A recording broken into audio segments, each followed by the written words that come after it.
Well, Bennett Kessler filed this following report. For a few weeks, Mammoth business leaders and officials have met in an exploratory committee to consider formation of a business improvement district and the possible imposition of a 1% assessment on gross revenues on lodging, restaurant, and retail businesses. John Erdy, Mammoth Lakes Tourism Director, said that preliminary discussions indicate that a 1% assessment could raise $1.5 million for marketing and air service subsidy for the community.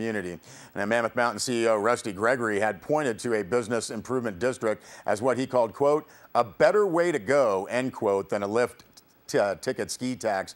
Now, Director Erdy said he put together an exploratory committee of up to 18 people to look at the options. Erdy said the idea is to include businesses that directly involve tourists, since the money would go to marketing for visitors and for air service. He said lodging and restaurants are directly connected, and some retail businesses are not. Erdy said a BID would mean a, quote, consistent and sustainable air service subsidy, end quote, so that the town would not have to face finding the funds every year. Erdy believes in the county-wide value of air service. He points to what he says is a $5.3 million spending impact from air service in spring, summer, and fall. $4.6 million of that is directly in Mammoth Lakes, he said. So what do local leaders think of the assessment idea? Erdy said, quote, they seem positive about where we're going, end quote. He said the district would mean no risk of cuts to marketing. Other sources have said that the business improvement district idea is not ready for prime time and still has a lot of questions to answer. The tourism director, however, remains confident. He points to the return on marketing investment and says that for every dollar spent, $136 are brought back to town and $4 in tax revenue goes to town government. Erdy said the exploratory committee has met 3 times and will meet again tomorrow on Thursday. Now, if you'd like to see more on this story, you can check out our website, sierrawave.net.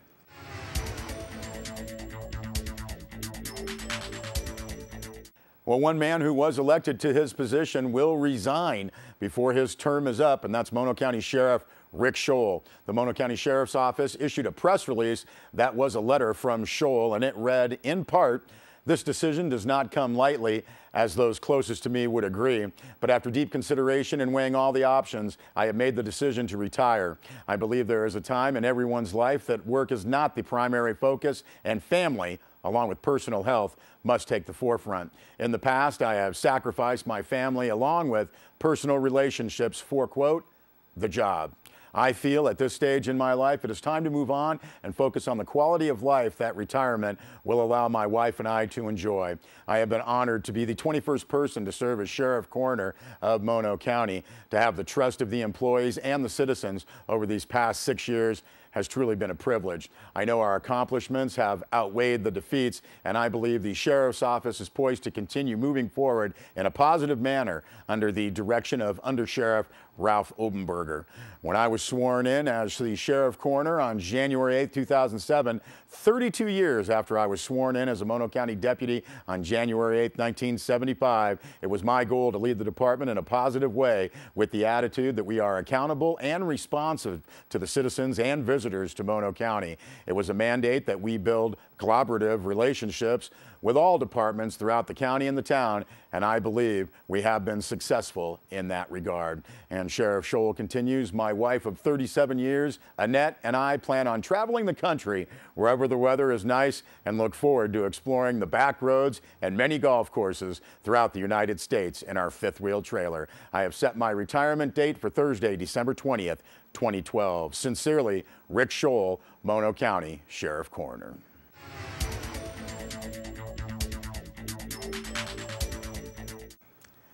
And while trying to keep Whitmore Pool open, a public ribbon-cutting ceremony will be held Saturday for the new track and field facility at Whitmore Regional Park. A brief program will precede the ribbon-cutting event, and that will be followed by an inaugural lap around the new facility.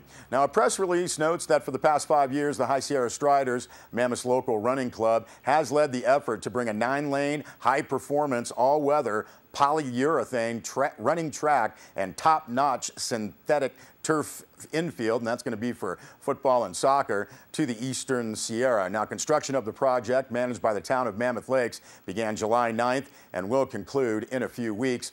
The new facility will be operated by the town and will be open to all throughout the year as weather permits. Now, at the ribbon cutting ceremony, it will also be announced that the High Sierra Striders, local organization promoting health and fitness through running for the past 7 years, is merging with the Mammoth Track Club. Operating under the Mammoth Track Club name, the newly merged organization's goal is to create the ideal high-altitude training center in Mammoth Lakes while supporting athletic and academic achievement, developing athleticism, and promoting health and fitness through running for athletes of all ages and all abilities. And again, that ribbon cutting ceremony is scheduled to start at noon on Saturday. That's a great new facility for the Eastern Sierra.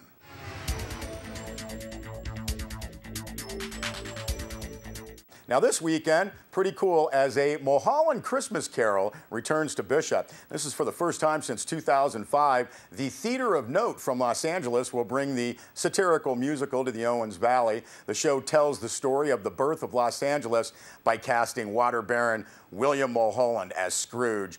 A Christmas Carol presents a musical rendition of Los Angeles water wars with Owens Valley mixing harmonies, history, and humor in an acoustical bluegrass take. Now, many historical characters appear during the show, but we're getting word that the most moving roles are played by Owens Valley folk as they sing in their innocence while their lives are changed forever. This year's show's taking place at the Bishop Union High School Dorothy Joseph Auditorium, hosted by Friends of the Inyo and the Theater of Note, with generous support from the Metabolic Studio and Lauren Bond. Showtimes are Saturday at 8 p.m. with a Sunday matinee at 2. And after that Sunday matinee, there will be a Q&A with directors, playwright, and the actors. And anybody who goes to Saturdays can also go to that Q&A on Sunday. Tickets $10 for adults, $5 for students. They will be available at the door. But if you would like to get some more information, perhaps get some tickets early, you can contact Mike Prather at 760-876-5807.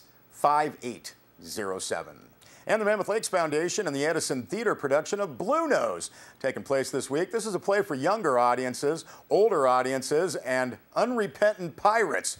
Theater for young audience, that's TYA. Their production of Blue Nose is going to be this Saturday at 2 p.m.